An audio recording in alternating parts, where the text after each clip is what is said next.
A famous trans woman is going viral over his complaints that he can't find a masculine man to treat himself like a princess. The total irony of this news story is that it unironically showed the great masculinity crisis America is facing with its constant gender bending. The New York Post headline reads, "Trans influencer says declining masculinity getting out of control. Men expect princess treatment on dates." The Daily Mail headline reads, "Transgender woman slams modern dating culture, claiming that men have grown too sensitive and need to stop expecting princess treatment from their partners and take charge. Boys need to start being boys." I'm not a big fan of toxic masculinity or like whatever, like the norms, I guess. But I like when there's just like a little bit of that, like I'm the man and I'm going to take charge, you know? Like, cause like, why not, you know? I feel like a lot of boys need to start being boys though. Like when it comes to like the male world, because a lot of like men nowadays are expecting princess treatment. And it's like, okay, well, I want that energy just as bad as you do. For example, like let's say I get a flat tire on the side of the road and we're together, you better know how to change that tire. Like you better know how to do these things. Cause if I have to call my dad, just like I said, no. What is truly perplexing about this story is that the trans woman who happens to be male is in fact the man who lacks masculinity that he himself is complaining about. It could be in fact that this trans woman / man is dating gay men who are not masculine. On the flip side, no masculine man would want to date this trans woman who's a man. If this trans woman was in fact a woman, not many masculine men would date her because, well, she looks like Jabba the Hutt. Like just based off of the conversation we're having now. Like if it were a date? Yeah. Because this is technically like a date, like a mini date. Go back. You know I want to I'm not really sure. Kind of got a blindfold on, so I don't really know what to ask you. You can take a blindfold off. I'm not your typical 10, so like what looks like everything to you? Like what is the vibe? Not everything, but it plays a big part. For sure. Well, with that being said, you can take your blindfold off.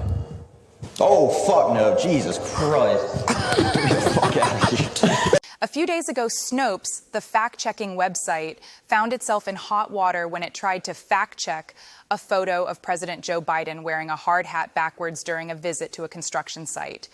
The photo, which was widely circulated on social media, showed Biden with the hard hat's brim facing the back of his head and the tightening knob and strap on his forehead.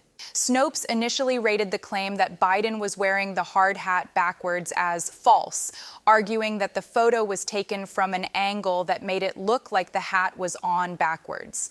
However, this ruling was met with widespread criticism and mockery, as it was pointed out that hard hats have the tightening strap on the back, and Biden was clearly wearing it backwards. Facing mounting pressure, Snopes reversed its ruling and admitted that Biden did, in fact, wear the hard hat backwards. They changed their rating to true and issued an update to their fact check, acknowledging that the prevailing counter-argument was that Biden had worn the hat backwards. Tim Pool is trying to warn Trump supporters that the Taylor Swift Psyop conspiracy theory may be the actual Psyop in destroying Trump's re-election campaign. Tim Pool explains that the grand conspiracy is that liberals are trying to force conservatives to look insane during the Super Bowl in order to help Joe Biden in this year's election. You know, here's what happens. Crazy guy runs out screaming she's a Psyop. I can prove it, blah, blah, blah, MAGA, Trump, attacks her. She gets scuttled away by guards. She's fine. Then everyone at the Super Bowl is watching. Think about this. Everyone in the world is watching. Not really 20 million people, but still. You've got this big event, massive cultural impact. Taylor Swift is being pulled out by security. The game's interrupted. What's going on? Travis is losing it. He's like, these Trump guys, they're crazy. They've been screaming that she's a government agent. This has got to stop. Then Taylor Swift is given an interview, a day later, and she's like, I have no idea what they're talking about. They keep claiming that these Trump supporters keep claiming I work for the government. I don't. And think about what that does. You want to talk about Psyop? Psyop is the Psyop. Honestly, look, man, I'll tell you this. I don't know who's going to win the Super Bowl, but boy, does it feel manufactured. Styx Hexenhammer 666 has a different viewpoint of the Taylor Swift Psyop controversy. Styx suggests that Taylor Swift is simply flying too close to the sun, and the news media that is adoring her will eventually destroy her when she becomes too famous. In other words, she's not really a political threat, she's just becoming too famous for her own good. The other part, though, is be careful of how far you fly. Don't be like Icarus, because we've seen numerous examples before where the media darling, male or female, by the way, the person who is beloved by millions or billions of people all around the world takes a fall. And the legacy media that right now talks a big game about how great Taylor Swift is because of her perceived political opinions, which is kind of, is liberal. And she's, in the music industry. If she weren't, she wouldn't be selling as many albums, and she goddamn knows it. Whether those views are genuine or not, or change over time, means absolutely nothing. It's just sort of par for the course. Unless you want to be Ted Nugent or Mel Gibson or something like that, you get pigeonholed. But it doesn't matter. Those paparazzi and those so-called journalists and so forth will gladly take you down the second that they can if they think they can get a breaking story. Hey, here's a footage of Taylor Swift snorting cocaine. Here's video footage of Taylor Swift slapping her boyfriend. Be all over the tabloids and everything.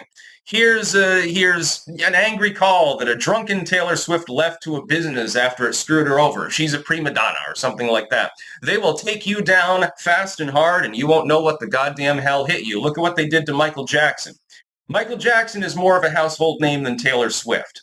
Look at what the goddamn media did to Elvis Presley posthumously. They love talking about the fact that he died on the crapper, and they didn't even have a particular problem with him before that, other than talking about, well, Elvis looks a little bit bloated. That does it for today's newscast. I'm going to sign off on this broadcast with a recent Joe Biden quote. That American consumers are facing real confidence in our economy we're building. Let me tell you who else is noticing that. Donald Trump. Did you see what he recently said about he wants to see the economy crash this year? A sitting president. But you save my faith. Bless me, Father.